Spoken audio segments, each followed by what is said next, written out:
Now we're back. Once again, neophyte podcasters out here, and in the prime zone. Of True our story. lives. True story. True life. This is what's happening. So I'm in Shanghai. Where you at, buddy? Hong Kong. Oh, you haven't moved yet. You're still there. We've been doing 3 in a row. He's still in the same place. I'm pretty stationary. I have a house right now. Yeah, I got a place here, but I have to head back for school next week, and I'm pretty much done with all the work that I've been doing here in Hong Kong. So it's time to go back and get back into the land where I can actually understand a little bit more than I do here. Noted. Hong Kong's great, though. A lot of people speak English, so it's not like you're completely oblivious to what's going on. But it's nice to be able to walk into the bodega and get, fingernail clippers or something without having to use body language. So Noted. I have to understand that. I remember when I first came to China, like I was kind of trying to study like the top Asian films. I'm a big movie buff, and Right. So I looked at the top Asian films, and I was like watching movies, and I was trying to talk to people, and I would say like konnichiwa, anakasayo, and I was speaking like Cantonese, Japanese, Korean, all accidentally because I wanted to find the top Asian films, not knowing the difference that they sound between, and they all sound the same. So I accidentally learned the wrong language, and I learned that like Hong Kong makes the better films versus China by far. So it's like I always trouble learning Chinese when everything's good in Hong Kong. So. That's so funny. I would like to actually ask you to go further into that about your mix up of the languages and your mix up of the culture. What was it that kind of led you to believe that they were all one culture? Oh, I mean, because it was the Asian film, man. They all had the narrow eyes. Not to be racist at all, but I mean, like I didn't see a difference. To me, like Chinese, Asian, as long as you weren't Russian or Indian, you're Asian. You know what I mean? Cambodia all felt in the same category. You know what I mean? Ong Bak, I knew that was Thai. I knew Ong Bak was Thai, and that's all I knew. You know what I mean? And actually, before I came out to China, like, a buddy of mine joked the difference between the languages. Right? He was like, and here's his example about verbatim. He was like, so yeah. In the Thai culture, you hear like that dang bong wang dang bong wah, and it's like a real like a sharp point, in the sound. And he was like, in Japanese, it's more aggressive and like, and sturdy. It's like, you know what I mean, stuff like that. He was like, Chinese is like super mellow, like woo so wei gong bai dong ding. You know what I mean? So I always thought that was a unique comparison of the languages, but I didn't know. So I honestly was learning like konnichiwa and like and other stuff, and it wasn't appropriate. So yeah, that's interesting. I actually I don't agree with his assessment of the actual East Asian languages. I do with the Thai, because Thai and Vietnamese kind of similar. But the Japanese, I feel, is a lot more poetic than Chinese. I feel that Chinese is actually the more aggressive one because it's very fast and there are really hard tones, opposed to Japanese being more. Not tone based, but more. This thing sounds more pleasant. It's more happy. Right, and it's the same with Korean. Like I compare Korean to singing. When you listen to people speak Korean, it's very melodic. It's very smooth. It's very sexy. Yeah. That's why I fell in love with Korea. But it's so interesting that I actually had a very similar experience with the East Asian language when I was younger. Obviously, I'm an '85 child, so I played a lot of Nintendo. I was big, gamer, and I would get a lot of these games from Japan. I would go on Irk and I would download them, or I would try to get them from news groups online. And I was playing a lot of Japanese games, a lot of story games, a lot of shooter games, just a lot of games with Japanese. And I said, hey, this is really cool. It's if there was an alien language, and if you would compare it to the shit that you see in the movies, the closest you're going to get, I'm pretty sure, is going to be Japanese. Just a language. You have hiragana, katakana, you have the Hansa, This is what Japanese looks. This is what alien hieroglyphics look like. Like, this is what it is. It's the epitome of true. Japanese. That was an Independence Day. I definitely remember seeing some Japanese characters in Independence Day and Despicable Me. All right, so if you ever seen, I believe it was District 9, I think that humans, they were saying, humans couldn't pick up these weapons. No, the Africans couldn't do it, and the Westerners couldn't do it. But you give that fucking bio rifle to a Japanese guy, I'm pretty sure that he could fire at will. You know what I'm saying? That's straight Z. I think maybe they're the true Scientologists. You know what I'm saying? Like, on some District 9, I totally understood that. Also, come with that. What was that? Predator. Yeah. You know what I'm saying? That's some Japanese characters too. So they got a lot of history out there. And it's so funny because when you go into their anime and their actual toy stores, you see their respect for these characters. They love Predator. Yeah. They love RoboCop. Origins, they love Batman. It's so funny. But the origins. So I was totally infatuated with East Asian culture, specifically Japanese, and I didn't realize that's what it was. I was completely ignorant to this. I'm sitting here and I'm playing these games. I have no idea what it is or where it's coming from. I'm thinking China because I grew up thinking, everything's made in China. This is China, blah blah blah. So I go to the army, and one of my leaders was actually studying Mandarin at the time, and he began to teach me Mandarin, and he was showing you how to write numbers and speak numbers, and he would teach me some words and sentences, and I was really excited. I loved it. I would go home, I'd study it every day, as well as everything else that I had to do.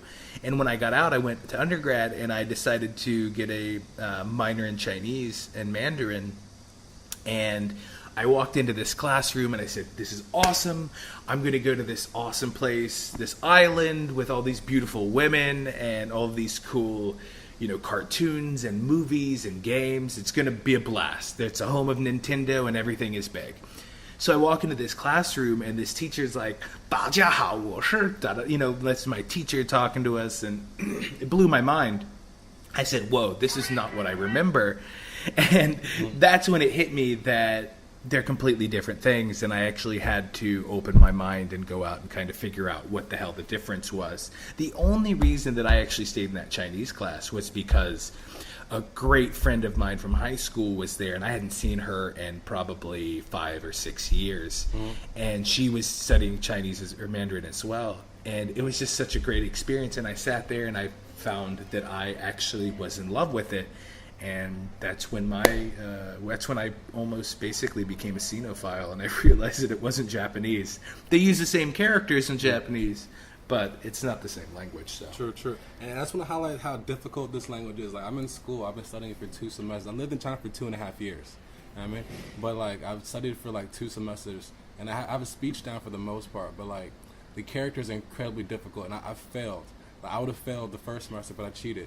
And I failed the second. I should have never gone to the second semester for B class, and I'm gonna take B again next semester because I'm lucky to be able to do it again.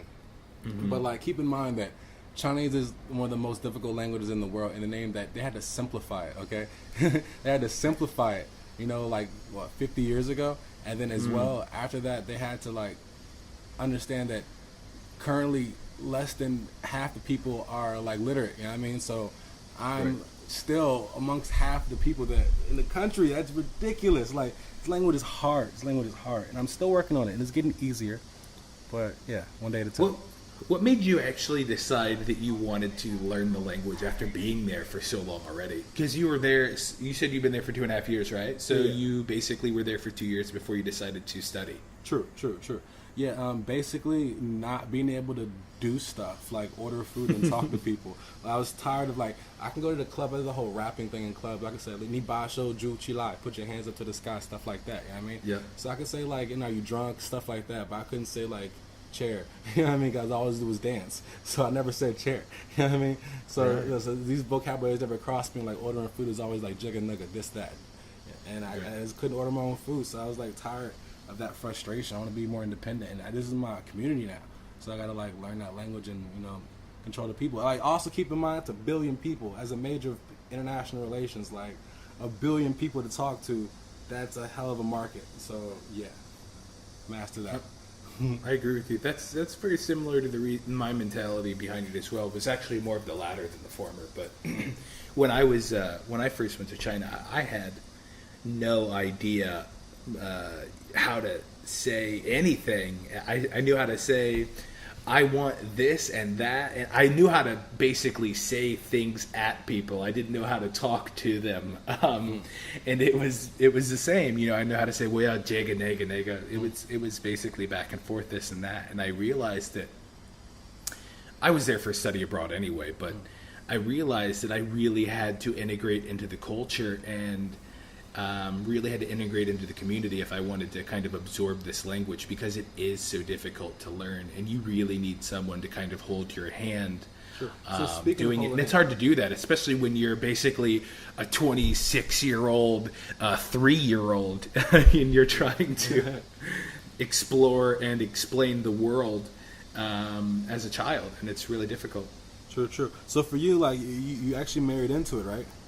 Yeah. My wife's from Hong Kong, so technically she's quote unquote not Chinese, but she's from Hong Kong and she speaks both Canto and Mandarin. So it's a pretty interesting experience because I've been learning some Canto recently. Obviously, I'm in Hong Kong. We live here, but it's significantly more difficult than Mandarin. Mandarin is a walk in the park compared to Cantonese. And I beg to differ, actually. I feel for me personally it would be easier in the name that I could just watch more stuff. Like, like everyone in America always talks about these series like Lost and what's the current stuff, Game of Thrones, 24, all these series, Walking Dead. And there's nothing like that in Chinese, but there are somewhat a sixth of that quality in Hong Kong, you know what I'm saying? So that's where I could totally just watch films because everything's in subtitles. So I feel that for me would help out a lot more. There's nothing as interesting series-wise in Chinese except American stuff dubbed. Okay, well, with that being said, I have to completely disagree because I think that the stuff that they put on TV here is completely unwatchable. I don't know how you watch that car. I'll tell you what. I turn on the TV right now, and they speak Putonghua, so in Mandarin. And I will watch a professor or some interesting person, some knowledgeable person on some particular field. He'll come on, and there'll be an interviewer. And they will sit there and they will talk about ancient Chinese culture. They will talk about bamboo wives, and they'll talk about why the Chinese had 7 wells in their homes because of the coolness. And they'll sit here and they'll tell you about all of these interesting things about China and their wisdom of ancient people. And they'll do it in Mandarin, and I find that fascinating. It's amazing. I could sit here all day long and just completely veg out and watch this stuff. But if you say, hey, watch this brand new episode of X, Y, and Z television show, I can't do it. I don't know how you do it. It's mind-boggling. Wow. Yeah. Those dating shows are whack now. Nothing like that. But like for China, remember this TV show called Baba Chunar? And that was awesome. Yeah, okay. Awesome. Some of those variety shows are great because they copy a lot of that from, well, I have to say that Japan started it, but Korea perfected it. A lot of these things are just rip-offs of K-dramas or K shows anyway. And Korean media, Korean television, Korean movies, Korean everything is by far the best in Far East Asia. Yeah, that's what I've understood as well. K is definitely, I mean, their language should be simpler to understand as well. It's actually characters, so like... Right. Yeah. There's a set alphabet.